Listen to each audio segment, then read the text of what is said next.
Bueno, pues buenas tardes. Uy, se oye fenomenal, así que no nos quitamos mascarillas por más seguridad para todo el mundo. Con estos micrófonos, bueno, sí, yo creo que ya está entrando todo el mundo. Estábamos esperando a que todos estuvierais, todos y todas acoplados. Tenemos una mesa redonda de lujazo, pero con poco tiempo, diría yo, para un debate tan intenso como el que se puede presentar a raíz de un tema como es la posverdad. Tenemos unas horas marcadas, pero vamos a intentar ser ágiles, que dé tiempo a todo, incluso a que podáis hacer preguntas y enriquecer de esa forma el debate. Lo primero, bueno, darle las gracias a la Universidad de Valencia porque nos acoge en torno a esta mesa redonda. Y aunque no es una presentación de libro al uso, es evidente que estamos reunidos en torno al último trabajo de Enrique Herreras, Lo que la posverdad esconde. En mi opinión, y así se lo dije nada más terminar el libro, es un libro realmente magnífico. Es de rabiosa actualidad. Yo creo que lo que está despertando, sobre todo tanto en la presentación como en los seminarios, como ahora mismo se demuestra que hay un interés en saber, en conocer y en debatir qué es el tema de la posverdad. Yo creo que es necesario. Es un libro que tiene una estructura muy atractiva a la hora de presentarlo. Ha hecho un formato en una mezcla entre la filosofía y el periodismo, un diario. Es ágil en su lectura, pero además es profundo en las reflexiones. Yo creo que él no ha perdido ni un ápice de la profundidad filosófica a la hora de elaborarlo, pero ha tenido la capacidad de hacerlo con un lenguaje muy ágil, muy narrativo. Afirma, además, realiza Enrique en este libro, yo diría que se atreve a realizar afirmaciones contundentes. No es ambiguo, se moja. Y dice, por ejemplo, que la posverdad es una mentira intencionada, que es ni más ni menos que una de las múltiples formas de corrupción que afectan a la democracia. Enrique ha sabido conjugar perfectamente, yo creo que tres facetas. Su base filosófica, el estilo periodístico que lo ha acompañado siempre de articulista y crítico, y su permanente vinculación a problemas actuales que están vinculados con la democracia. El libro aborda además la crisis de los medios de comunicación, el fenómeno de la posverdad, el desarrollo de una ética aplicada y la importancia del papel de los medios de comunicación. Y como dice el autor, no podemos percibir una democracia de calidad sin unos medios de comunicación de calidad, porque el primer mandamiento de los medios es contar la verdad.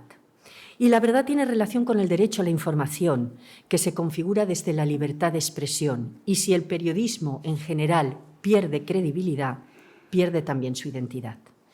Para hablar de ello, además de Enrique, que es profesor titular de Ética y Filosofía Política en la Universidad de Valencia, contamos, yo diría que con dos personas extraordinarias, y no porque sean amigos, sino porque realmente son extraordinarias. Son honestas, personas honestas, comprometidas, coherentes y sinceras. Y yo diría que son cualidades muy alejadas de lo que entendemos por posverdad. Pepe Reig es profesor en la Facultad de Comunicación y Periodismo de la Universidad de Castilla-La Mancha y él ha hecho una aportación en el libro muy interesante, en un epílogo brillante, que aborda el triángulo que forman la posverdad, el posperiodismo y la postdemocracia. Y además lo inicia con una reflexión muy lúcida de George Orwell que dice: uno sabe que está ante un sistema corrupto cuando quienes lo defienden no pueden llamar a las cosas por su nombre. Bueno, pues Pepe se encargará de desentrañarnos o de acercarnos a ese triángulo que él ha enlazado con estos tres puntos de posverdad, posperiodismo y postdemocracia. Y Laura Ballester, una mujer a la que admiro profundamente desde hace mucho tiempo, es redactora, periodista del diario Levante, donde empezó a curtirse, como ella misma define siempre, en el mejor oficio del mundo, lo cual ya sería una credencial más que suficiente para que esté no solo en esta mesa, sino representando lo que es el verdadero periodismo y los medios de comunicación. Ella realizó una de las investigaciones más minuciosas, con mayor recopilación de datos de uno de los acontecimientos más dolorosos que vivimos en la Comunidad Valenciana, el accidente del metro de 3 de julio del año 2006. Su trabajo además se convirtió, diría yo, que en un acto de justicia contra lo que no debe olvidarse nunca y además una demanda de responsabilidades. Ella recuerda aquel suceso, y eso fue algo que me impresionó muchísimo, con unas palabras que dijo: ese tipo de historias que se te pegan al alma y que ya no eres capaz de olvidarlas. Bueno, pues así lo dijiste. Sí. Y sí, efectivamente hizo su libro de Luchar contra el olvido. Bueno, pues empezaremos con Laura Ballester, seguirá luego Pepe y terminará quien nos ha convocado aquí, Enrique. Os pediría unos 10 minutos a cada uno, yo procuraré contaros el tiempo y así luego podremos abrir también para que hayan preguntas del público. Laura, cuando tú quieras. Molt bé. Bueno, bona vesprada a tots i gràcies per vindre a acompanyar-nos a debatre sobre el llibre d'Enrique, a qui agraïsc que pensara en mi per a intentar enriquir el debat. Crec que, com soc l'única representant del periodisme en actiu, crec que avui m'emportaré alguns dardos, però bé, la veritat és que jo sé... M'agrada encaixar les crítiques i espero que el debat siga molt enriquidor. I el que li agraïsc al llibre d'Enrique, lo que la posverdad esconde, és totes les preguntes que m'ha fet fer-me durant la lectura del llibre. Jo crec que això és una de les essències del ser humà, no? Més que tal volta trobar respostes, no parar de fer-te preguntes, que per a mi també és l'essència del periodisme, no parar de preguntar-te el per què o les infamoses qüestions, de per què, com, qui, què i quan. Però la veritat és que, com molt bé contes al llibre, Enrique, vivim ara en un món sobretot periodístic en el qual la digitalització del periodisme ha fet molt complicat l'exercici de la professió. I ahir vaig a provocar un poc i a tirar-me pedres sobre la meua teulada. Per què? Perquè ens ha canviat moltíssim les rutines productives. Anem molt més accelerats, els periodistes. Jo que vinc... La veritat és que jo soc més jove perquè tinc companys que començaren en màquines d'escriure, però jo vaig començar ja en ordinadors. Però abans jo recorde que teníem un temps més reposat per a buscar la informació, per a contrastar les fonts. Ara tot això també se fa, però d'una manera molt accelerada. Per què? Perquè tens l'obligació de la immediatesa. Encara que jo sempre me'n recorde de la frase que deia Gabriel García Márquez, que l'important no és contar el primer, la notícia, sinó contar-la millor. Aleshores, crec que a voltes pots perdre uns minuts. Avui en dia també en el món digital una exclusiva crec que apenas dura un minut, perquè la majoria de mitjans de comunicació en seguida se fan ressò, la reboten, conten la mateixa informació abans quan...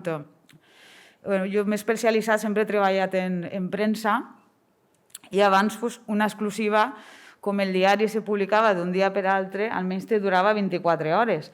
Però avui l'exclusiva en el món digital i en el periodisme digital, això, és que dura 2 minuts. I a més ho vaig comprovar una vegada que vaig publicar una notícia que era d'importància nacional i és que als 2 minuts ja estava replicada en altres mitjans, com la Cadena SER, El Mundo i tal. Això fa més complicar la teua feina. El que passa és que jo crec que els periodistes tenim ja integrat aquesta rutina productiva que et fa donar els mateixos passos més accelerats, però que complixes aquests requisits de comprovar la informació, de contrastar-la, si tens dubte, parar, preguntar-te, cridar a una font, intentar confirmar, sobretot per a no cometre errors, que per altra banda en el món digital el permet autocorregir-te d'una manera molt més àgil. Abans, quan cometies l'errada en el periodisme, en la premsa escrita o en el diari escrit, això ja se queda ahí imprès per a sempre. En el periodisme digital pots autocorregir-te. Però bé,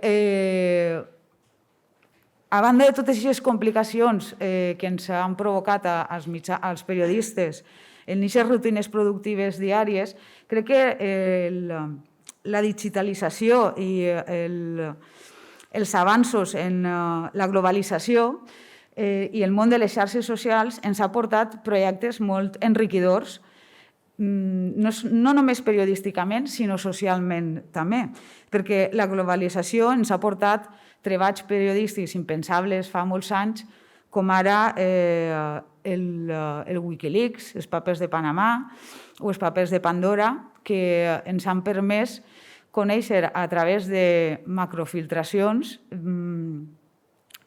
els tejemanejes i els secrets de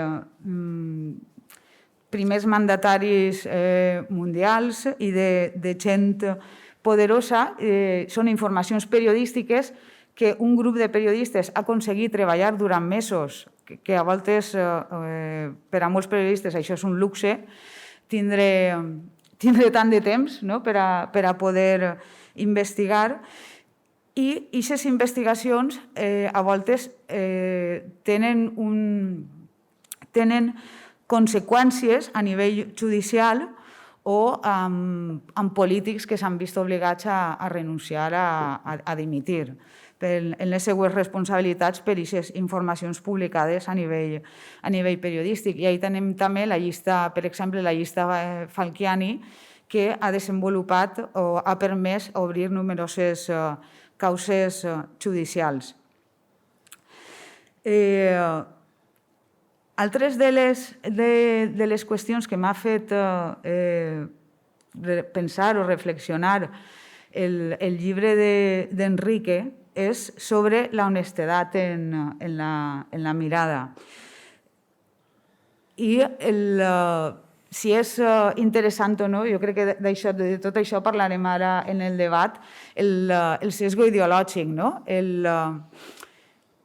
Si és honest, expressar-te amb un sesgo ideològic en els teus articles, ja no a nivell d'opinió, que evidentment l'opinió és lliure i tu pots explicar-te o decantar-te per una determinada ideologia, sinó com a periodista o com a mitjà de comunicació, si és adequat o no, si això ajuda o no a la veritat o a la postveritat, i aquest sesgo ideològic. Jo crec que si se fa des de la honestedat i plantejant els teus principis, que pots defendre-los i explicar-los, i si no els agraden, tinc estos altres, com deia Groucho Marx. Que per això tinc una anècdota que vaig veure l'altre dia, una entrevista, si de cas ja la contaré per al debat. I ja per acabar, sobretot, m'ha fet fer-me moltes preguntes la qüestió de la veritat, perquè crec que és un debat inabastable. Ara entrarem en ell, sobretot perquè, per exemple, un tema com el que ha recordat Anna, que jo vaig tractar, que és el de l'accident del metro, i que jo vaig viure en primera persona, la veritat, jo no sé si arribarem mai a assolir la veritat en un tema de l'accident del metro, que m'imagino que, com tots sabreu, està ja tancat i finiquitat judicialment i de la millor manera possible que se podia haver tancat per a les víctimes del metro. Jo, la veritat és que em seguís preguntant si trobàrem la veritat en tot aquest llarg trajecte de 14-15 anys que van haver de passar per a poder tancar aquesta lamentable història que van a viure un centenar de famílies valencianes, perquè estava la veritat de les famílies, estava la veritat dels responsables polítics d'aleshores, ells definien la seva veritat, les famílies buscaven la veritat, uns mitjans contaven una veritat, altres mitjans contaven altra, que també semblava versemblant, però en qualsevol cas, al final, aquest trajecte que van recórrer les víctimes del metro es va tancar per a d'elles de la millor manera possible i amb l'ensenyament, com sempre diuen ells, de que l'única lluita que es perd és la que s'abandona. Així que jo vos recomano que llegiu aquest llibre, que és per a llegir-lo de manera reposada, per a saborejar-lo, sobretot perquè enriqueix molt i introdueix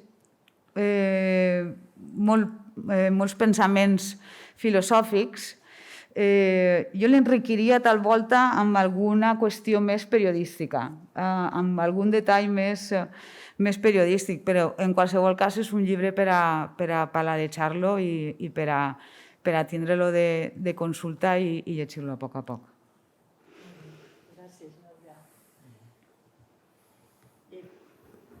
Pepe Reig, yo te quería hacer una pregunta para introducir ese núcleo que tú haces de posverdad y postdemocracia. Mentiras han existido siempre a lo largo de toda la historia, tan viejas como nosotros mismos. ¿Por qué la posverdad es tan peligrosa la vemos tan peligrosa como para que pongas en juego esa postdemocracia que tú comentas? Hombre, pues me haces la pregunta del millón, ¿no? Porque es verdad, mentiras ha habido siempre, sobre todo en el mundo de la política, mentiras ha habido siempre.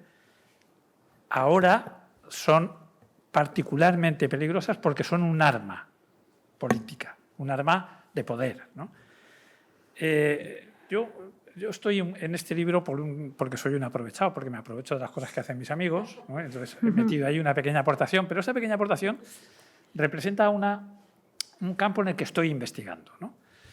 Y la investigación que hago sobre el tema de la posverdad, que relaciona esos tres ejes, ¿no? El de la posverdad como momento filosófico, el del posperiodismo como momento comunicativo y el de la posdemocracia como momento político, este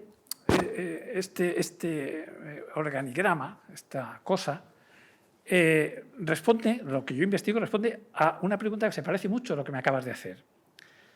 ¿Cuánta verdad puede tolerar una dictadura y cuánta mentira puede tolerar una democracia? Porque esta es la pregunta que hoy hay que responder. Y el libro de Enrique Herreras lo hace abundantemente. Explora en ese campo y explica los mecanismos por los que la posverdad, que acaba convirtiéndose en sencillas mentiras útiles, acaba siendo utilizada en el escenario para generar una realidad nueva en el mundo político, ¿no? Eso lo explica bien. Por eso yo no me voy a centrar en describir mi pequeña aportación, sino que voy a hacer una reflexión un poco por encima de eso. A ver, yo me he supuesto, mientras venía para acá, yo tenía algo escrito, pero lo he abandonado y mientras venía para acá he pensado en otra cosa. Y lo que he pensado es lo siguiente: si estuviéramos en los años 30 del siglo pasado, un grupo de personas que trabajan con las palabras, con las ideas, en el mundo de la creación o del pensamiento o de la investigación, tendría la santa obligación de denunciar, en los años 30, un peligro inminente, que es el peligro de los totalitarismos, de los fascismos. En los años 30 era lo que venía, ¿no? Por todas partes y en todas direcciones, ¿no? La santa obligación del intelectual honesto era denunciar ese peligro. ya fuera en la versión casposa nacional católica que usábamos aquí en España y que luego acabó triunfando en un régimen durante 40 años, o ya fuera en la versión moderna, futurista de los italianos y los alemanes. El fascismo era el peligro en ese momento y había que denunciarlo. Ahora, en el siglo XXI, en los años 20 del siglo XXI, ¿qué tendríamos que denunciar los que trabajamos con las palabras, con las ideas? Un peligro similar, el peligro que podemos llamar el populismo, a condición de que no me entiendan solo el populismo tal como se usa en el debate político para acusar a Iglesias o a no sé quién. El populismo es la versión actual de esa amenaza autoritaria o totalitaria. No porque sea igual, el populismo no es igual que era el fascismo, pero sí es igual lo que hace el populismo. Lo que el populismo genera, el tipo de dinámicas que crea en la sociedad, se parecen a las que generaba el fascismo en los años 30. Digamos que tiene la misma función. ¿Y cuál es esa función? La función es socavar, tanto como se pueda, la cultura cívica que sostiene las democracias. Es decir, el tipo de vivencia política de la gente corriente que permite que las democracias tengan legitimidad, funcionen, haya elecciones, haya cambios de gobierno, haya crítica y haya debate público. El populismo hoy, como el fascismo entonces, intenta socavar eso, intenta socavar la cultura cívica. Quiere crear otra clase de cultura que dé lugar a sostener regímenes de otro orden, autoritarios, sin ciudadanía, etc. El objetivo del fascismo entonces era básicamente dos, o se podrían resumir todos sus objetivos en dos. Destruir las solidaridades de clase de las clases populares y destruir el parlamentarismo. La obsesión del fascismo de los 30 era destruir el parlamentarismo. Se presentaba como una cosa diletante, como un permanente palabrerío y debate público que no resuelve y que no tiene capacidad de acción. Así es como se criticaba desde el fascismo la sana costumbre de discutir los asuntos públicos en un parlamento elegido y representativo. Se intentaba socavar el parlamentarismo y las solidaridades de clase y para ello se utilizaba un arma que entonces se descubrió poderosísima. Un arma que la tecnología del momento permitió convertir en un arma de destrucción masiva, que era la propaganda. La propaganda fascista, la propaganda autoritaria, que se dirigía siempre a generar la idea de que hay un enemigo exterior que es culpable de todo lo que nos ocurre, lo bueno y lo malo, y que procede, por tanto, movilizar a la gente contra ese enemigo, aunque ese enemigo fuera o una nación extranjera o una minoría interna como los judíos, los gitanos, los rojos o los homosexuales. La propaganda del fascismo hacía esto, ¿no? ¿Y cuál es hoy el mecanismo que yo considero paralelo? El objetivo entonces era destruir el parlamentarismo, el objetivo hoy es destruir la deliberación pública, la conversación pública, el debate público libre, la libre confrontación de ideas racionales en búsqueda del bien común. Eso es lo que se intenta destruir. Pero cuando intentas destruir eso, el arma que debes emplear ya no es la mera propaganda, también la propaganda sigue funcionando, ¿no? Ahora hay que ser un poco más sutil. Tienes que destruir la relación entre el mundo político y los hechos, es decir, las cosas que se consideran verdaderas porque todos más o menos las vemos del mismo modo, a poco que nos esforcemos en mirar. Hay que destruir la relación entre el sistema político y los hechos. Es decir, los regímenes políticos ya no deben depender de la verdad de los hechos y de un conjunto de hechos que todos reconozcamos sobre los cuales sea posible opinar. Hay que destruir eso y eso se hace con fake news. Se hace difundiendo mentiras, no con objeto de que creas otra cosa extraña. Lo importante no es que creas algo, una teoría de la conspiración, que las elecciones se las arrebataron a Trump, o que no, lo importante es que no creas del todo en nada. Porque si no crees del todo en nada, todo, la verdad y la mentira, te parecerá que tienen el mismo relieve. Y por tanto, es posible colarte cualquier clase de cosa, cualquier clase de proyecto. Por tanto, el objetivo hoy del populismo es destruir esa unidad entre el sistema político y los hechos, esa dependencia, mediante fake news, y destruir la credibilidad de quienes llevan las noticias, de quienes dan los hechos, de quienes trasladan la información. Destruir la credibilidad de los medios. Esto también se ha hecho siempre, pero el ataque ahora es tan sistemático y exitoso. Es exitoso porque los medios también se lo han buscado. La crisis de los medios tradicionales, sobre todo los escritos, que les ha llevado a depender de los bancos, hace que todos desconfiemos mucho de lo que nos cuentan los medios ya. Luego es muy fácil que el discurso que dice los medios mienten sea directamente consumido y comprado por la gente. Es decir, si el ataque es en dos planos, destruir la realidad de los hechos y destruir la credibilidad de quienes los cuentan, el camino está trazado, y el camino es ese que Donald Trump insistió desde el principio: los medios manipulan, los medios mienten. Quien mentía era él, quien creaba las mentiras era él, pero conseguía hacer creer a todo su público que eran los medios. Por tanto, una vez que has hecho esto, tienes mucho terreno ganado. Ya no necesitas generar, aunque aún se hace esto de generar un enemigo interno, en este caso los inmigrantes, los MENA, cualquier colectivo inerme, ¿no? Pero es que a favor de esta destrucción de la cultura cívica con objeto de generar otra que sustente otra clase de regímenes, es decir, que sustente el final histórico de las democracias, hay una cosa que tienen a favor, y es que el neoliberalismo ha estado socavando las solidaridades de clase mucho tiempo. Ha estado aislando a los individuos mucho tiempo. La globalización ha conseguido generar una cantidad tal de perjudicados que esta estrategia tiene el paradójico éxito de unir a los ganadores de la globalización y a los perdedores de la globalización.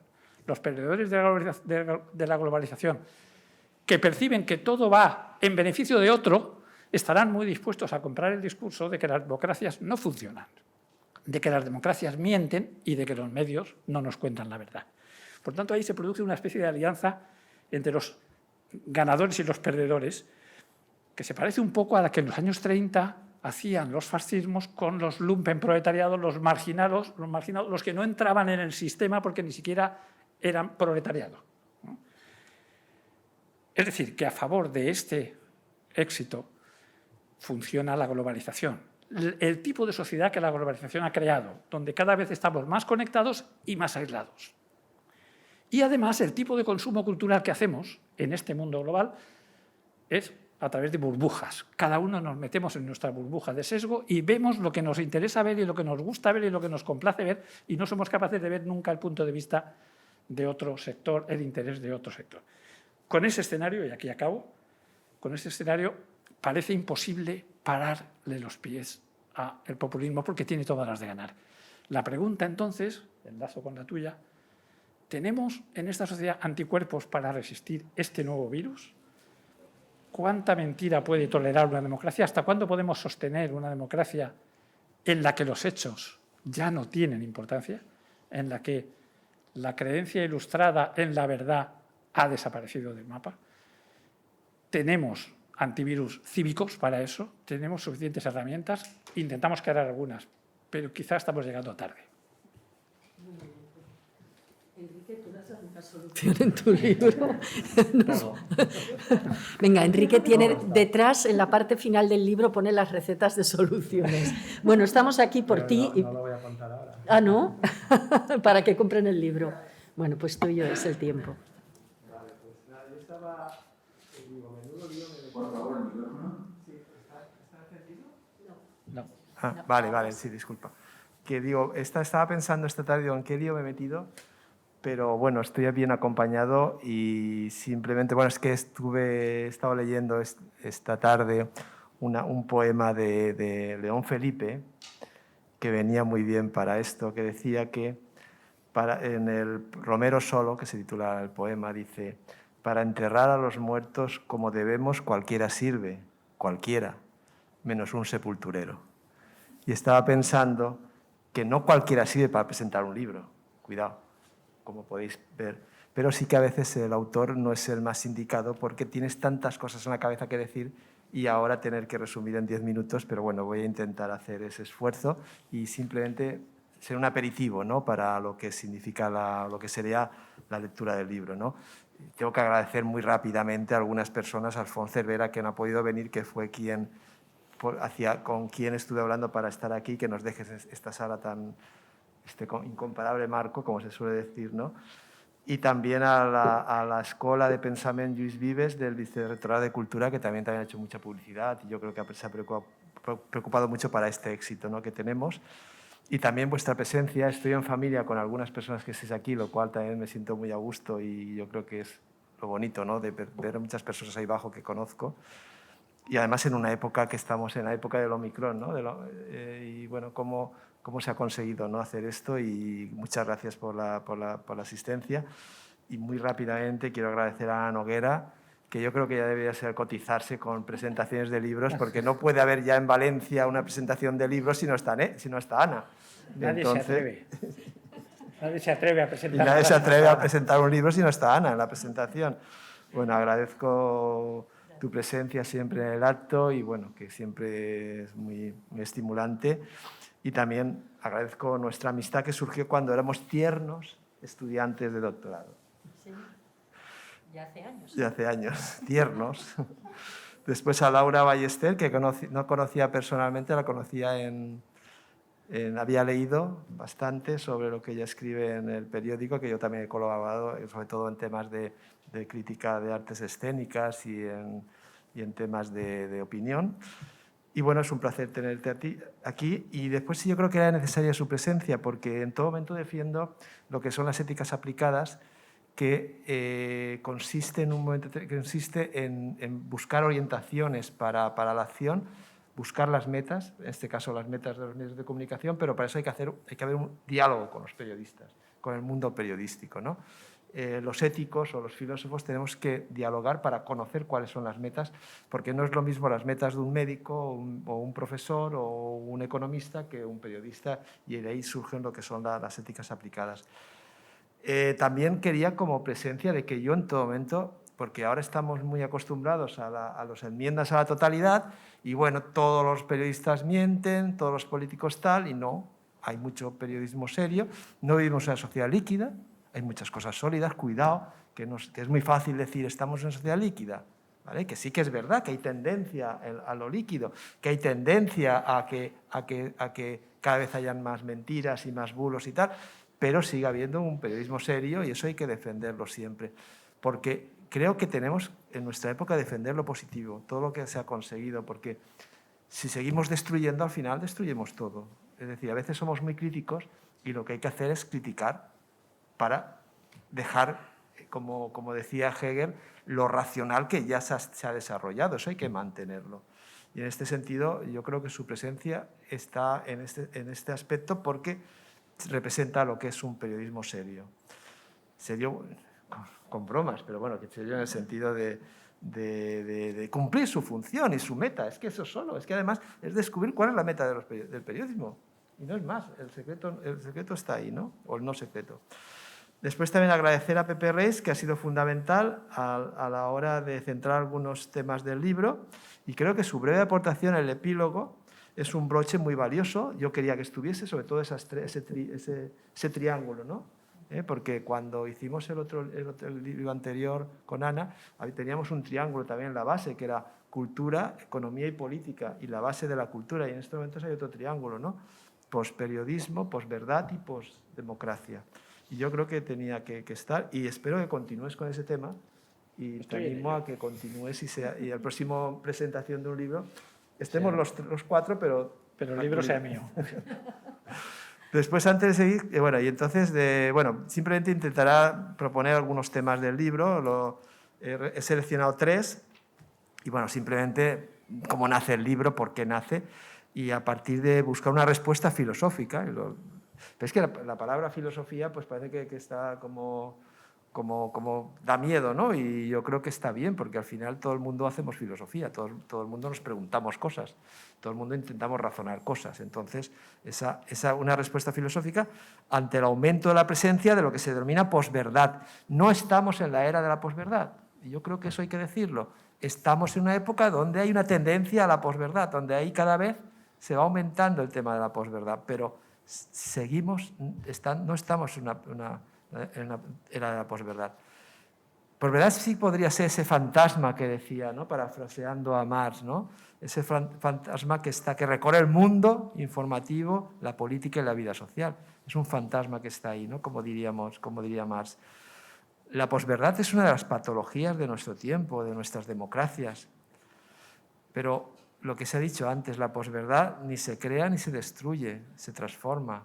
El tema es que se ha transformado de una manera muy potente, sobre todo a partir de las redes, que es la gran competencia que tienen los medios tradicionales. Cuando vino en nuestro seminario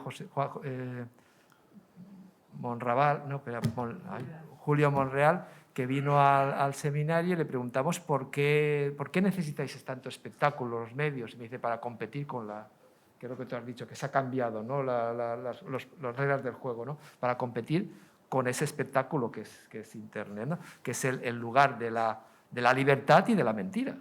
Ese es el doble juego. Y claro, el tema está...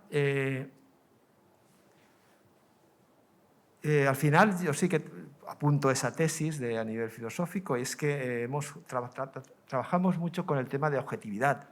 Tenemos que conseguir objetividad, o si no, el relativismo posmoderno, ¿no? O pasamos de una cosa con otra y hay que buscar una respuesta, y mi respuesta es trabajar el punto de vista. En todo momento es que no hay que ser objetivos, hay que tener un buen punto de vista, un punto de vista trabajado, comprobado, y todo lo que conlleva eso, y con todo lo que es el ADN de los medios de comunicación, o de lo que es informar, ¿no? Porque claro, ¿qué preferimos? ¿Una información aparentemente neutra o un periodista que honestamente, verazmente, la palabra veraz creo que es más importante a veces que la verdad, describe, informa sin obviar su punto de vista? Nos tenemos que preguntar, ¿qué preferimos?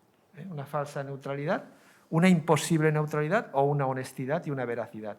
Veracidad es el intento de la verdad y después el esfuerzo de la verdad.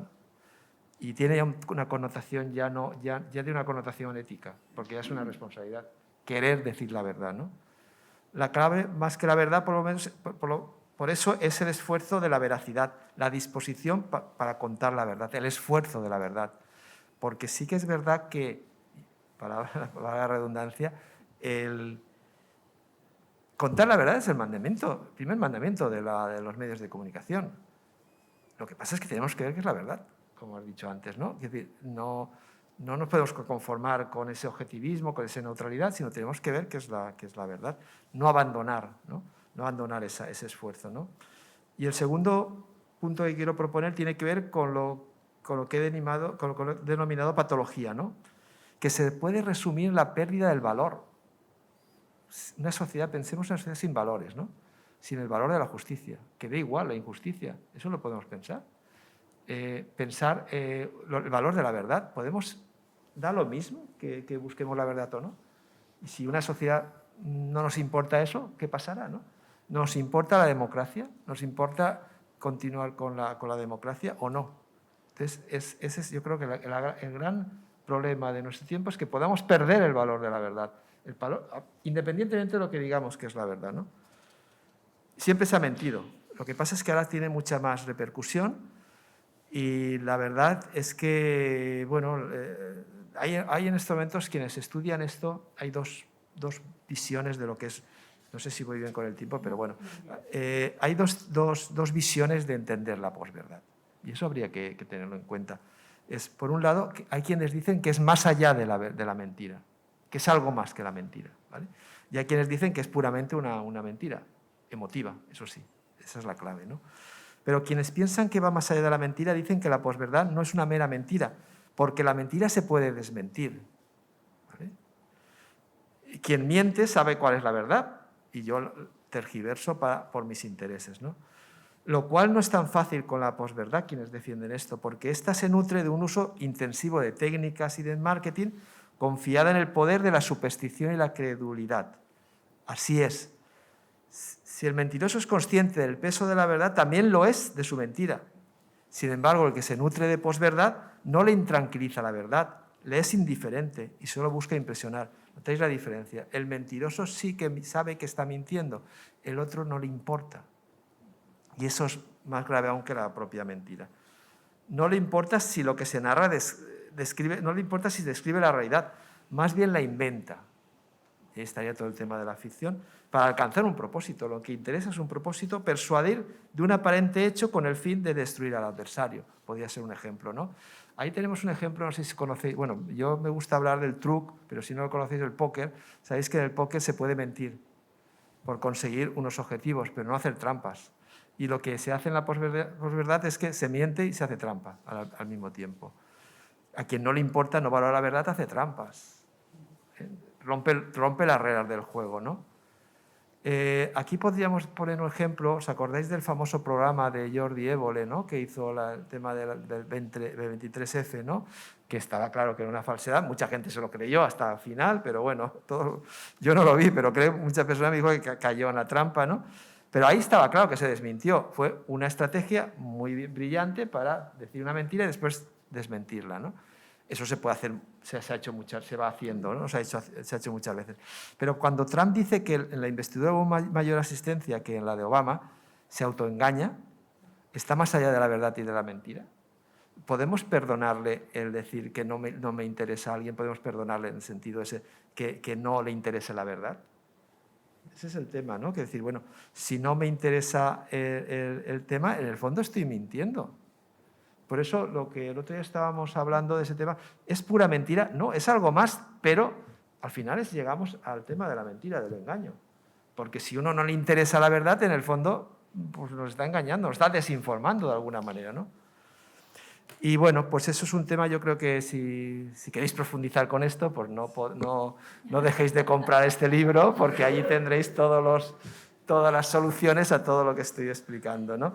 Y el tercero, y sigue con lo de Pepe, el tercero es la aportación que hace el mundo informativo, tanto, bueno, yo en todo momento sí que, no sé si te has dado cuenta, Laura, que yo intento diferenciar lo que es el mundo tradicional y lo que son las redes.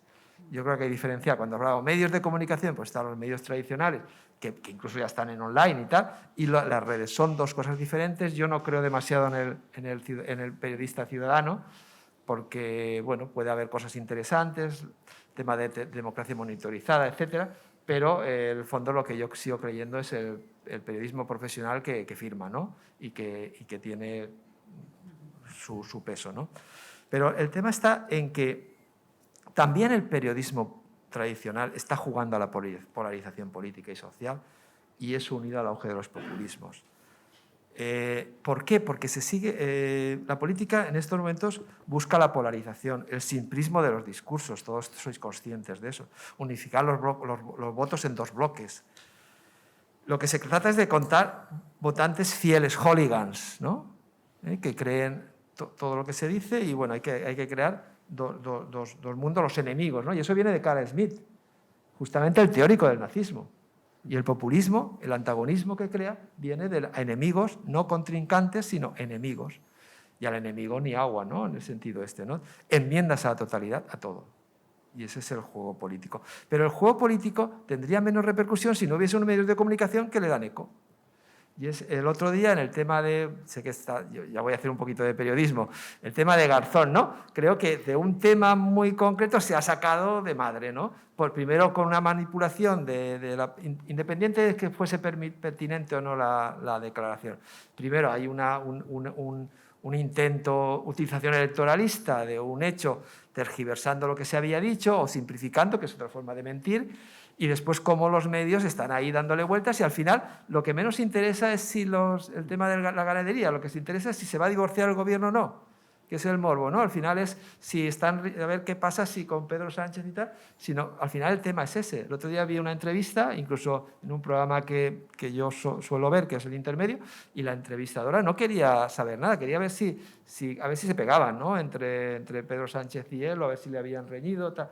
Y se le interesaba eso, sobre todo. Y ese es el problema. Hay un chiste, no sé si lo conoces, que es el que está mucho, bueno, que antiguamente, hace años, estaba en las redacciones, es decir, el buen periodista es el que sabe diferenciar el grano de la paja, para contar la paja. Y eso es lo que se hace mucho, contar la paja. Y eso es lo que puede hacer perder la credibilidad, ¿no?, de lo que es el periodismo, ¿no? Y gusta mucho la polarización. Yo creo que contra Trump se vivía mejor. no sé si me entendéis, todos los días te daban un titular, todos los días te ofrecían, y eso es un juego que la polarización lo sabe hacer muy bien, es dominar el debate mediático, dar carnaza, perdona por el tema, a la canallesca, al periodismo canallesco que decía Valle Inclán, ¿no? El canallesco, le da carnaza y se acoge. Yo recuerdo cuando estaban haciendo la campaña electoral de Trump, decía, es que son las noticias Trump, siempre. Sí. Hillary no dice nada razonable, nunca sale en los medios, no sé si... Y ese es el tema.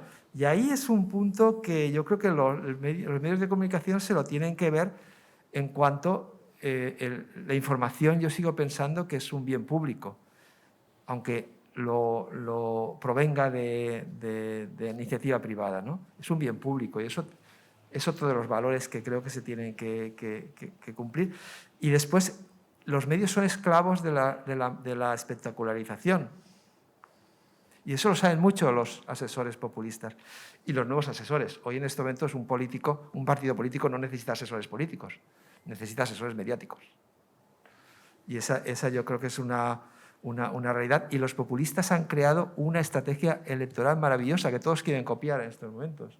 Porque y además proviene incluso de la izquierda, ¿no? De un pensador como es Laclau, que llega a un momento que le da unas claves maravillosas para hacer una estrategia electoral. El tema de la casta y nosotros, el tema del antagonismo, el tema de los conceptos vacíos. Bueno, eso sería muy largo de explicar, pero bueno, conceptos vacíos que continuamente aparecen en los medios, ¿no? Yo no estoy de acuerdo con los presupuestos porque lo van a votar tal partido. Bueno, es un concepto vacío, no se habla de los presupuestos, se habla de otra cosa, ¿no? El tema de buscar la emoción y todo, dejar la argumentación y, bueno, y después también lo que se vive mucho y el tema del sesgo. Yo creo que el sesgo es positivo si es transparente, si es honesto. El problema es la sobredosis de sesgo y estamos viviendo también una sobredosis de sesgo, ¿no? Y cuando el sesgo se vende como neutralidad y como la verdad, ¿no? Es como el infierno son los otros, ¿no? Como diría Sartre, ¿no? Y eso todo el mundo juega. Los mentirosos, lo que decías antes de Trump, ¿no? Los mentirosos son los medios, no soy yo. Por eso los otros, el infierno son los otros, ¿no? Y claro, por ejemplo, y ya acabo con esto, ¿no? El tema del perenne electoralismo, ¿no? Hoy vivimos un perenne electoralismo digamos, en el ambiente político. Los 365 días del año son elecciones, es mentalidad de elecciones. Y eso es muy negativo para la democracia también. Los años bisiestos, un día más. ¿Vale? Entonces, claro, el tema es que eso también da pie a todos los días de tener titulares, y porque hay mucha competencia, y eso es cierto, y hay que ver a ver quién dice la barbaridad o quién es el titular, ¿no? más sorprendente y tal. Y yo sí estoy muy de acuerdo. Yo muchas veces en el mundo filosófico me dicen, es que los periodistas, el tema de los titulares, que quieren ser muy provocadores y tal. Yo estoy de acuerdo. Yo creo que el oficio es importante, tener un oficio. Tú tienes que atraer lectores. No es lo mismo un titular atractivo que un titular mentiroso. No es lo mismo. Entonces ahí es lo que creo que hay que diferenciar. Cebrián, ¿sabes? Bueno, periodista, dijo que el único pecado de muchos de los medios tradicionales es dejarse arrastrar por la banalidad de los contenidos que circulan por Internet. Pero claro, detrás de los bulos siguen estando los poderes políticos, económicos y comunicativos, pero dichos bulos adquieren su notabilidad pública cuando son acopiados por los medios de comunicación tradicionales. O sea, hay un papel también de los medios. No se pueden debatir bulos, no se puede crear debates a partir de bulos, hay que desmontarlos. Y eso a veces, no sé, a veces gusta mucho hacer debates a partir de un bulo. Y el bulo hay que desmontarlo, no se puede debatir, porque no se juega al mismo nivel. La argumentación con el bulo no puede casar, ¿no? Bueno, y por último decir que lo que la posverdad esconde es que la verdad deja de ser un valor. Parte de lo que la posverdad esconde, lo otro lo tenéis que descubrir.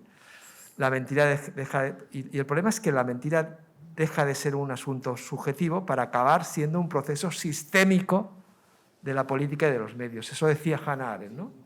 Cuidado, que lo que es subjetivismo, que tal, que hay una lucha de posverdad y verdad, pero el problema es si acaba siendo un proceso sistémico, si está dentro del ADN de la política y de los medios, ¿no? Porque una sociedad, como decía, una sociedad mal informada provoca una democracia con poca consistencia y, bueno, lo peor que le puede ocurrir a la democracia es que pensemos que ya la hemos conquistado. Eso yo creo que es un aspecto que tenemos que tener en cuenta. La democracia no es algo conquistado y ese es el gran problema de los críticos actuales de la democracia. La democracia no se critica a la democracia conquistada, se critica a la democracia real, lo que está ocurriendo. Pero la democracia la tenemos que conquistar día a día como una buena información que hay que seguir conquistando, ¿no? Y nada, el problema también, como ha dicho Ana, es que perdamos la corrupción. Hablamos mucho de la corrupción, ¿no? Pero la corrupción en realidad no es solo robar dinero público, que también, y cosas de esas que sabemos. La corrupción es cuando las cosas pierden su sentido. Cuando la democracia, cuando el partido político, cuando el periodismo pierden su sentido, cuando la universidad pierde su sentido, eso es corrupción, que a veces no lo vemos. Y por lo tanto tenemos que seguir buscando, no criticar continuamente lo que hay, que por supuesto hay muchas cosas para criticar. Y yo que he hecho opinión, periodismo de opinión, he criticado muchas cosas, sino hay que ver cuáles son las metas de cada cosa, qué es el periodismo, cuáles son sus metas, cuáles son sus objetivos, qué es lo que le da legitimidad para poder criticar lo real. Lo real no es hacer critiquismo, sino ver cuáles son las metas y si no se cumplen, pues criticar la realidad porque hay que cumplir las metas. No hay que destruir el periodismo, no hay que destruir la democracia, no hay que destruir Europa, hay que construir rebuscando cuáles son sus metas. ¿Qué sentido tiene Europa? ¿Qué sentido tiene? Todo tiene relación. ¿Qué sentido tiene la democracia? ¿Qué sentido tiene el periodismo, ¿no? Lo digo por seguir jugando con las tres cosas que ha dicho Pepe. Y bueno, esto es parte de lo que la posverdad esconde, y el resto lo tienen que indagar leyendo el libro. Pues si os parece, en la mesa vamos a abrir un turno de palabras y así luego vosotros podéis cerrar, ¿no? Si hay personas que quieran intervenir, así ellos luego hacen un cierre. Yo, mientras vais pidiendo palabras, me quedaría con 3 conceptos que han manejado en la mesa cada uno de ellos y en los que creo que hemos estado o basamos nuestra verdad, la verdad que hemos venido construyendo y que es la que nos ha conformado y que es la que asienta a las democracias y que yo creo que en estos momentos son 3 conceptos que están en riesgo. Uno lo decía Laura cuando hablaba de que lo importante no es contar la noticia al primero, sino contarla mejor, es decir, la calidad de las cosas, la profesionalidad, la calidad, la veracidad. El otro lo decía Pepe cuando hablaba de la confianza. Yo creo que no somos suficientemente conscientes de que en sociedades democráticas vivimos en confianza, con confianza entre todos nosotros, pensando efectivamente que no hay un engaño en una relación social, en relaciones colectivas, confiamos en nuestras instituciones. Si esa confianza se pierde, evidentemente se destruye lo que es el valor democrático.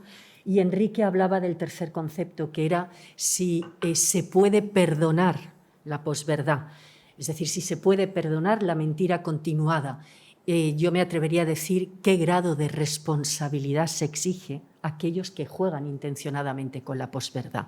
La responsabilidad sería el tercer eje de ese triángulo, el cual me parece a mí que cada vez existe más impunidad en ese sentido. ¿Palabras? Animaos por allí.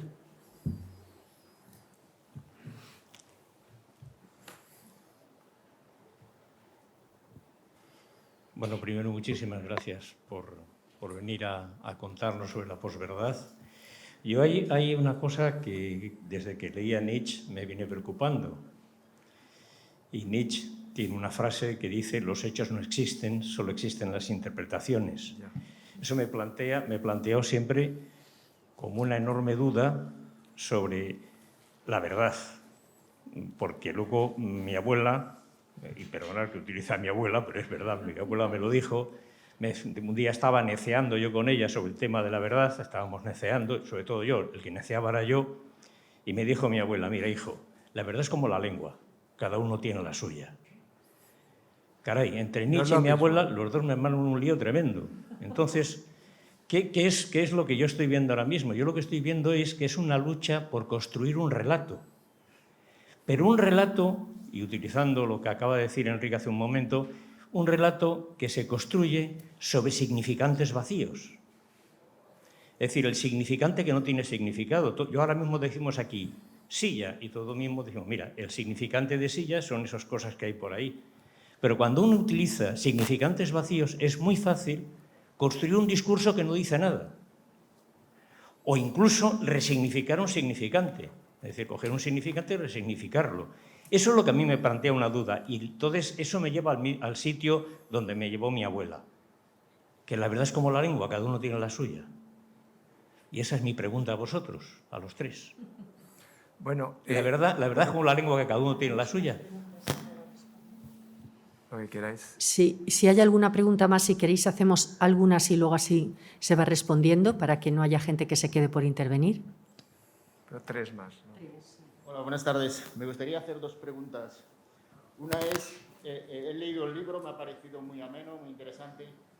He leído el libro, me ha parecido muy ameno, muy interesante, muy lleno de contenidos, pero he observado que cuando se habla de posverdad solamente se refiere a dos temas, el del Brexit y el de Trump, ¿no?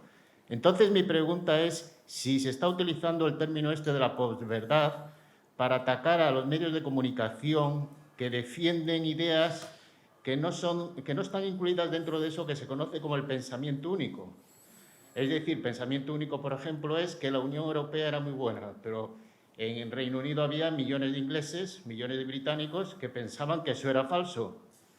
Entonces se considera posverdad que haya medios de comunicación que apoyan las ideas de esos millones de británicos que creían que era mejor salirse de la Unión Europea. En Estados Unidos pasa algo parecido, por ejemplo, con el tema de la inmigración. Hay millones de americanos que creen que hay que cerrar las fronteras porque la entrada de inmigración está haciendo perder valores tradicionales, valores en los que se fundamenta Estados Unidos, ¿no? Eso también se considera en contra del pensamiento único y se atacan a esos medios de comunicación que defienden esas ideas. No sé si me he explicado eso. Sí, demasiado. Mi segunda pregunta es... Gracias. Mi segunda pregunta es si el concepto este de posverdad no será simplemente un esnobismo para romper la dicotomía que existe entre verdad y mentira, algo que está de moda en nuestra época, romper dicotomías entre malo, bueno, etcétera, ¿no? Esas son mis dos preguntas. Gracias. Una siguiente pregunta. Bueno, pues respondemos desde la mesa. Déjame la de Nietzsche. ¿Me dejas la de Nietzsche? Sí, para ti, toda mí. para ti. Me cojo la de Nietzsche. No, a ver, cuidado con el... A ver, sí que Nietzsche dice no hay hechos sino interpretaciones. En ese sentido, por ejemplo, yo diría que, por ejemplo, Obama dijo que todo el mundo tiene derecho a sus opiniones, pero no a sus hechos. Pero lo que quiero decir es que interpretar no es decir cada uno tiene su verdad, sino cada uno tiene su interpretación. Y lo que hay que hacer es buscar una jerarquía de interpretación. Es decir, es todo lo que yo defiendo, no sé si voy a explicarlo bien, pero es lo que yo intento. Mi gran respuesta, perdonadme con la palabra gran, es que al final hay una respuesta nietzscheana, es decir, el punto de vista, la perspectiva. Pero eso no es relativismo. Es decir, el relativismo, cada uno su verdad, eso es posmodernidad. Y el problema del relativismo es que llega a una nada, cada uno su verdad. Eso decía Pirandello en sus obras de teatro, ¿no? En este sentido, el punto de vista es que es muy diferente al relativismo, porque pueden haber diferentes puntos de vista que sean válidos, pero hay que ver cuáles son los puntos de vista válidos. Hay que hacer el esfuerzo por la buena interpretación, por la interpretación contrastada. Hay que hacer el mismo esfuerzo que se dice para ser objetivos, pero teniendo en cuenta la realidad del punto de vista. Y después se confunde, después es que a Nietzsche siempre se le ve de una mirada posmoderna, y Nietzsche no es posmoderno, como miran muchas ideas posmodernas. Nietzsche rompe una verdad pero construye otra, la verdad trágica, pero rompe la verdad socrática y acoge la verdad trágica. Y en ese sentido yo creo que es muy interesante indagar sobre el tema del punto de vista, porque no es relativismo y no es objetivismo. Y bueno, no sé si te he respondido, ¿no?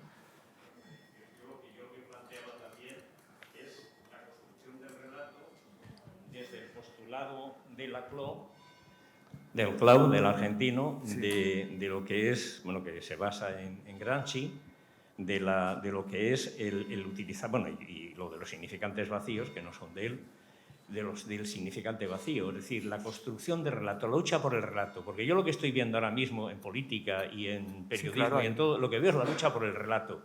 Y el relato es en sí mismo el fin, es decir, no tratas de contarme nada, tratas de establecer un relato, y un relato que narre una serie de hechos que no tienen nada que ver ni con la realidad ni con nada, simplemente es construir un relato. Además, has puesto un ejemplo muy bueno, que es el ejemplo este de las macrogranjas. Es un ejemplo que está muy bien traído. Se está construyendo un relato, y se está construyendo un relato a base de significantes vacíos, significantes que carecen completamente de significado. Yo, como significante vacío, siempre pongo un significante que a su vez se puede resignificar, que es, por ejemplo, Dios. Para un ateo, pues eso es una palabra y punto. Para un creyente, se lo imagina unos con un señor con un triangulito en la cabeza, otros imaginan que es Alá, cada uno se lo imagina como quiere, es decir, lo está resignificando. Y yo la impresión que tengo es que ahora mismo, desde el periodismo, desde la política, se están construyendo relatos. O sea, y la finalidad es el propio relato. No tienen ni intención de construir, claro, pero verdad, la diferencia es el relato, la diferencia es el relato vacío, con el relato con... El problema es que se venden relatos vacíos, eso es lo que tú dices. Sí, no, lo que estoy diciendo es que están construyendo un relato con significantes vacíos. Claro, porque es decir, tú utilizas la palabra democracia, pero ¿democracia qué significa? Los relatos son necesarios. El problema es cuando son relatos vacíos. El relato cuando se construye con significantes vacíos no es nada. Ya, pero eso viene de Laclau, de alguna manera. No, sí, que yo le soy un seguidor de Laclau. Ya, yo creo que yo estoy construyendo... Laclau une... Porque, bueno, siempre te lo digo muy rápido, ¿no? Porque el populismo proviene de las demandas populares. Y hay que unir muchas demandas populares para llegar a un significante vacío que las reúna todas. Es el juego de Laclau, ¿no? El problema es que lo que tiene el gran error de Laclau es que pensar que todas las demandas populares son justas. De ahí viene que eso utiliza también la ultraderecha, porque la ultraderecha también busca las demandas populares. Vale. Sí, no. Yo creo que lo que pasa es que nos perdemos un poco, o yo por lo menos me mareo un poco, si hablo de la verdad y las verdades, de la existencia de una verdad o la existencia de cada uno, su verdad, si hablo en términos filosóficos. Pero me oriento mucho mejor si hablo en términos sociales. Es decir, a ver, para la verdad como problema de la sociedad. Lo que significa, las democracias aborrecen las verdades absolutas, nacieron contra las verdades absolutas. Nacieron contra la verdad teológica y contra la verdad del orden natural establecido por Dios en la sociedad. Nacieron contra eso y aborrecen las verdades absolutas. Pero en cambio, y esa es una contradicción con la que hay que convivir, necesitamos acordar un mínimo común denominador de hechos, de verdades que podamos sostener en una conversación pública.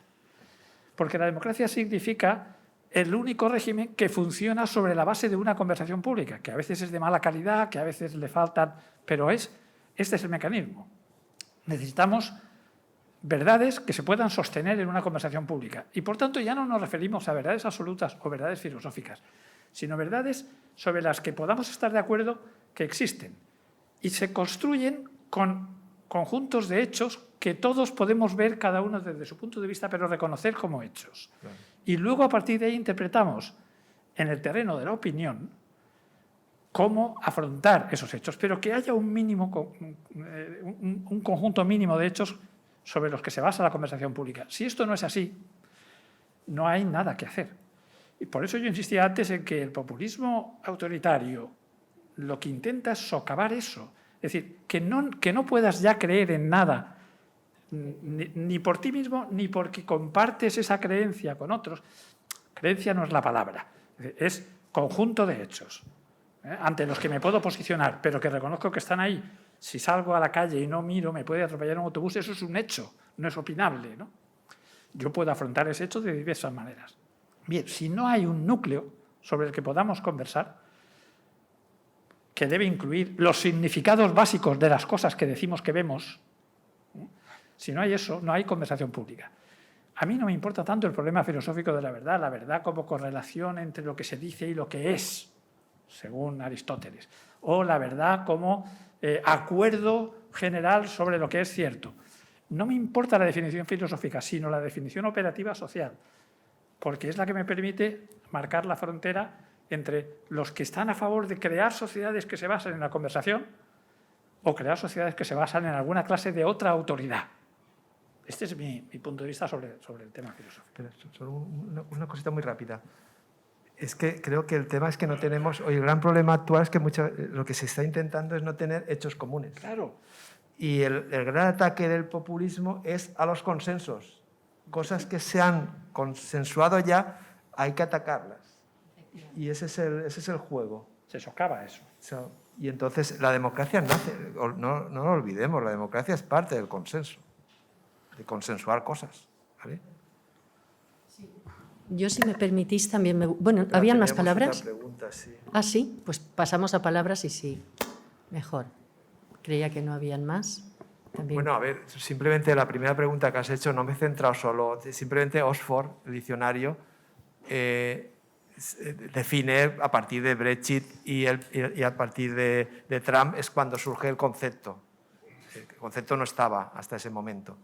Por lo tanto, no es que me he centrado en ese, como has dicho al principio, ¿no? Sino simplemente que esa es la base. Y no sé no me acuerdo ahora lo que estabas diciendo. Si solamente se utiliza el concepto de posverdad, da la impresión de que solamente se utiliza para atacar a los medios de comunicación que defienden ideas que van en contra de lo que se conoce como el pensamiento único. Por ejemplo, la Unión Europea es excelente, es lo mejor que hay, pero en Reino Unido había gente que se oponía a la Unión Europea, ¿no? Que querían salirse. Entonces se considera que los medios de comunicación que apoyan las ideas de esa gente que quería salirse de la Unión Europea están defendiendo la posverdad. No, pero es que no era exactamente así, ¿eh? No es eso. Lo que se dice Hombre, es que... La posverdad no se está utilizando, por ejemplo, con otros fenómenos sociales. Lo que se dice es que como se mintió. El 15M. El 15M es un fenómeno social también basado en la posverdad y no se utiliza con este... No, pero yo creo que ahí hay una confusión semántica. A ver, cuando se habla de la posverdad en relación con el Brexit, no es que sea posverdad la opinión de que había que salir de la Unión Europea, que Gran Bretaña debía salirse. No es esto lo que se considera posverdad. Lo que se considera posverdad es construir con hechos falsos o con ocultamiento de hechos una base para que la gente que tiende a creer que es mejor estar fuera de la Unión Europea lo crea, o eso o lo contrario. Me refiero, por ejemplo, al hecho de que alguien dice en campaña, y ese alguien gobierna hoy la Gran Bretaña, alguien dice en campaña, sin perder la compostura, que Gran Bretaña está pagando cada día no sé cuántos millones de libras a la Unión Europea que podría ahorrarse saliéndose de ella.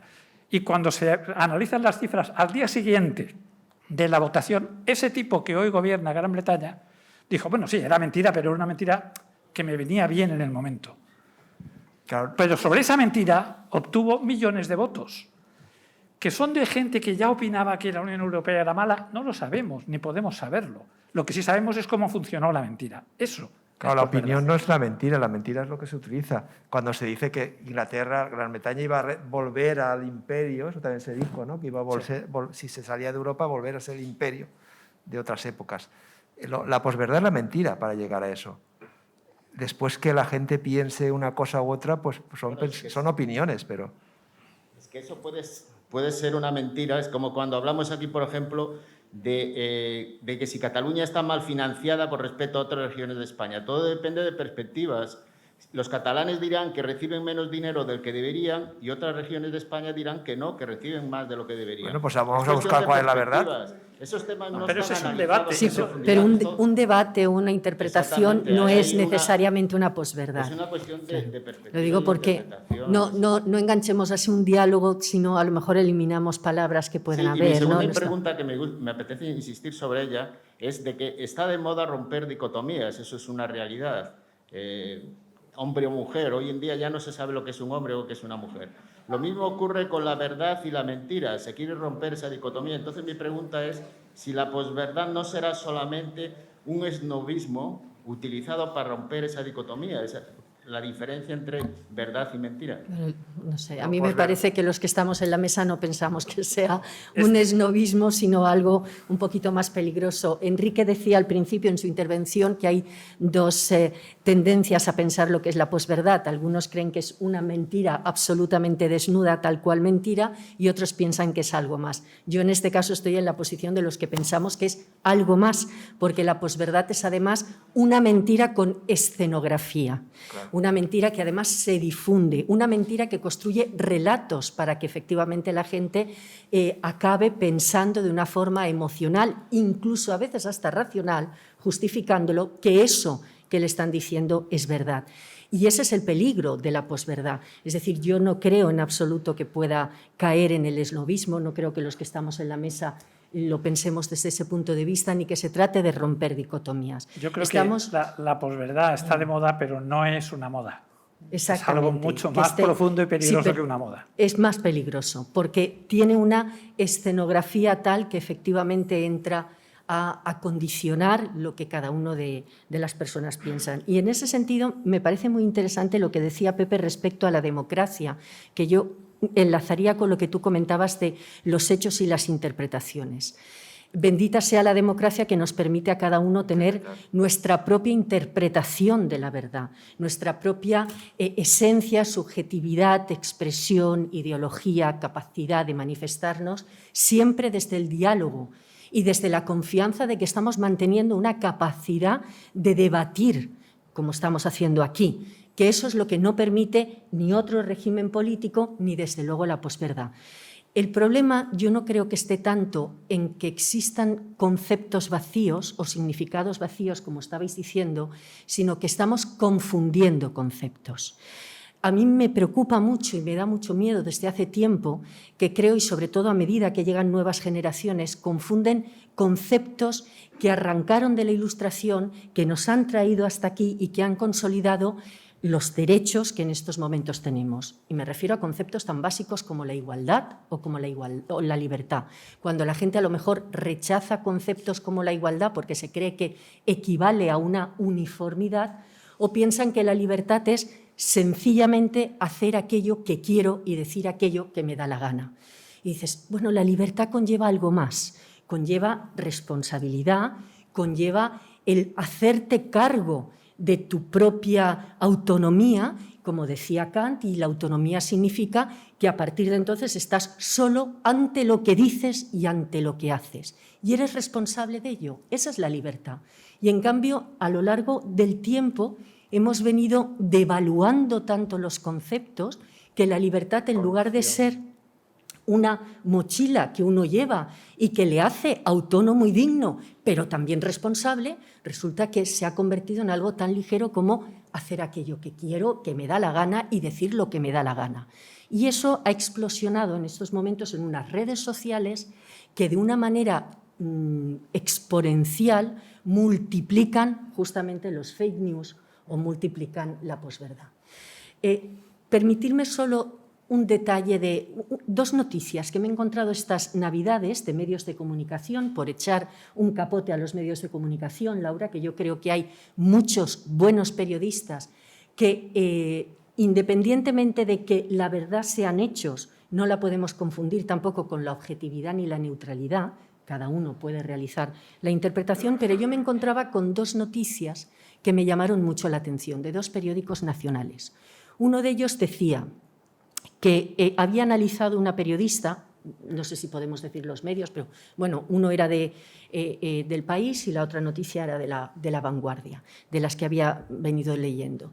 Uno decía que había analizado 45 horas de debate parlamentario de preguntas al Gobierno y que de 345 preguntas, casi la mitad, 166, eran falsas, estaban llenas de exageraciones o acusaciones sin fundamento. El titular, lógicamente, o la conclusión es: la mentira se instala en el Parlamento.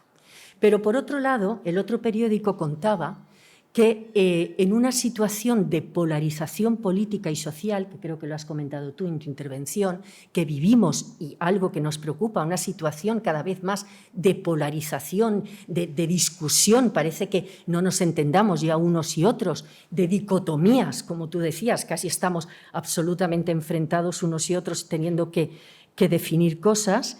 En esta polarización política resulta que en el Ecuador de la legislatura del Gobierno actual se habían aprobado 47 leyes.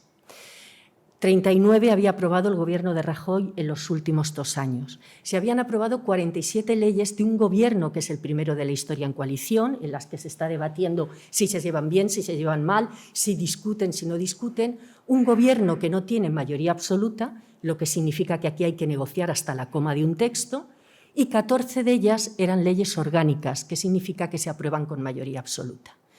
Claro, cuando me encuentro ante esa realidad, que eso no se traslada a nivel social, dices, pues algo está pasando, algo se desequilibra entre una realidad también política, parlamentaria, periodística, social, que sí que hace que las cosas vayan funcionando, y una escenografía y espectacularidad que significa la posverdad. Es decir, ¿de verdad estamos metidos en este mundo de polarización en el que nada funciona, donde no hay confianza, donde las instituciones son todas absolutamente nefastas, donde la democracia está encallada? ¿De verdad es eso? ¿O esa es el relato o la imagen que nos transmiten o que se transmite, un poco responsables también todos, frente a un funcionamiento que a trancas y barrancas o con las dificultades que sea, pero funciona? Es decir, yo creo que ahí sí que nos estamos encontrando, y me preocupa, con esa devaluación de conceptos. Más preguntas que habían por ahí, Pero ¿o no? es lo que decía del tema de lo O si no positivo, terminan. ¿no? Que buscar Claro. lo positivo, todo lo que se ha conseguido, y hay muchas cosas que están ahí que no aparecen en los medios. O aparecen y no llegan, Pensar porque la que posverdad es más potente. Y otra cosa, es más potente. una declaración política razonada, argumentada, ¿aparece en los medios? Deben de haber, o si no, pobrecitos estamos, ¿no? ¿Por qué no salen? También es verdad que los partidos hacen la escenografía en los debates para que no se haga eso. Bueno, avui en dia tens accés directe a les intervencions, vull dir, perquè també... Però què se selecciona? Això és un altre avantatge que també tenen les xarxes socials, no? Que avui en dia un polític pot llançar el seu missatge i tu pots assistir en directe. No necessites tampoc que ningú te traduïsca o te seleccione o te resumisca, per exemple, no? Ya, pero mi pregunta es... una última cosa. Periodismo es selección. Sí. Eso sí que es claro, ¿no? Eso es selección. Entonces, claro, mi pregunta es, ¿qué se selecciona? ¿Es lo que... siempre la de siempre? ¿Es lo que interesa al público? ¿A la audición? ¿Es verdad? ¿Sería posible en España un debate político auténtico? ¿O tenemos que conformarnos solo con un ring de boxeo? ¿No? ¿Entendéis lo que quiero decir? Porque habría gran pregunta, ¿habría espectadores para un debate de verdad? Eso teníamos que preguntarnos. Y ahí hay un pez que se muerde la cola. A mí lo que me preocupa cuando se describe en términos de ring, de boxeo, el debate, es que estamos siendo injustos.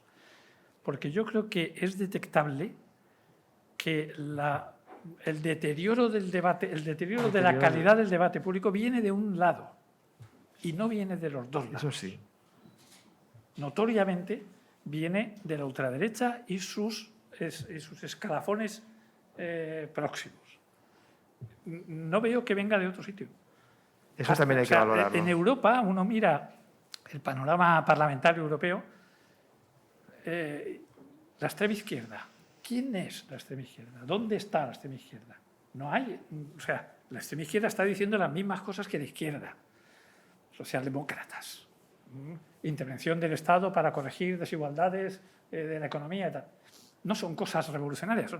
Pero en el otro lado no hay esa ponderación. En el otro lado estamos asistiendo a un ataque frontal al núcleo de la democracia. Es decir, no es exactamente un ring de dos boxeadores. Hay un boxeador y un tipo perdido que ha subido al ring no sabe por qué. Y que además está contratado para provocar, para que haya provocación y llegar al espectador. Por lo tanto, el espectador también tiene que... Y aquí el lector no se salva en mis críticas del libro. El lector también tiene mucha responsabilidad. El espectador de televisión tiene mucha responsabilidad de ver lo que le interesa o no le interesa. Y eso también habría que tener. Si te parece, Enrique, por el tiempo, hacéis un cierre cada uno de vosotros, una reflexión, una frase que pueda quedar, y así hay tiempo también, si alguien quiere comprar el libro, y que Enrique lo firme, ¿vale? Hacemos la publicidad. Laura. Una pregunta para Laura. Una preguntita. La comunicación que salió el otro día de la ley de medios de comunicación está aprobada desde el año 2017. 2018 nada, 2019 la han tirado abajo, la han bloqueado, y la de 2020 no se sabe lo que va a pasar. Y la de 2021 han dicho que estaba aprobada, pero al final, ¿qué pasa con esto? Que nosotros no podemos acceder a ningún acto, no nos dejan hacer nada sin la ley de protección de datos, ni la ley de medios de comunicación. Yo no sé cómo se les ocurre el gobierno de bloquear esta situación de la ley de medios de comunicación. ¿Cómo la están bloqueando y no la han tirado para adelante? Porque nos han dicho otro día en el Congreso de la CGT que estaba aprobada desde 2018 a 2019, la ley de medios de comunicación. Y los medios de comunicación de fotógrafos tampoco está aprobada. Entonces, no lo sé, Laura, si tú sabes algo de esto, o cómo está, como eres profesora de medios de comunicación del Levante, de otros colectivos. Professora no soc. Jo pregunta'm el que vulguis del cas taula, del cas plana, però del corredor mediterrani, però d'ahir no me tragues. Ho sent, no te puc contestar. La veritat és que no tinc ni idea de com està aquest assumpte, i no seria mai tan atrevida de contestar-te a una cosa que desconec, ho sent. Però si t'interessa, m'interessa i te responc més avant, o me preguntaré, a veure, però... No sé si algú de la taula ho coneix, però... És que me dedico a escriure de tribunals i d'infraestructures, i hi ha que saber cadascú els seus límits. Pues haz tú una idea de cierre y así hacemos cierre de la mesa. Val. Bueno, pues com comenta Enrique al llibre, i com acaba ara també de recordar, igual d'important que és l'emissor, l'honestedat de l'emissor, també és important l'honestedat del receptor. Jo com a periodista i a més malalta de periodisme, perquè en pandèmia he arribat com estàvem tancats en casa, i a més havia d'escriure de sanitat, i ara ja sabem tots el que és un anàlisi serològic i els anticossos i la vacuna. Hem fet tots un màster en sanitat, no? Jo recordo que les setmanes que estava tancada a casa me ficava un informatiu i anava encadenant-los tots de totes les cadenes i de tot tipus i de sesgos. Jo crec que no hi ha que arribar tal volta a aquest extrem perquè acabes un poc xilivia, però crec que sí, l'interessant sobretot és veure tot el ventall d'opcions que afortunadament, i més en democràcia, tenim moltes opcions, molts mitjans, moltes fonts d'informació, i crec que el millor, sobretot en ares de trobar aquesta veritat, que no sé si existeix, però que almenys buscar aquesta major opció de ventalls és el que ens fa més lliures, més demòcrates i sobretot més persones humanes. Sí, pues si se trata de cerrar, voy a intentar ser un poco positivo, porque aunque la posverdad y el recurso a las mentiras masivas con intención política no sea una moda, están de moda pero no son una moda, si actuamos bien, si nos empoderamos como lectores, como consumidores de información y aprendemos a distinguir y a escarbar en la información que recibimos, no creyendo sistemáticamente lo que nos cuenten, sino aprendiendo a chequear y acudir a las fuentes que se han especializado en desmentir bulos y contrastar. Si aprendemos eso, no será una moda, pero podría ser un sarampión y podríamos pasar esta epidemia y volver, digamos, un poco a la centralidad de los hechos en la conversación pública. Bueno, mi final es kantiano, el uso público de la razón. Ahí lo deja, titular de prensa. Pues gracias a todos, aquí dejamos el título.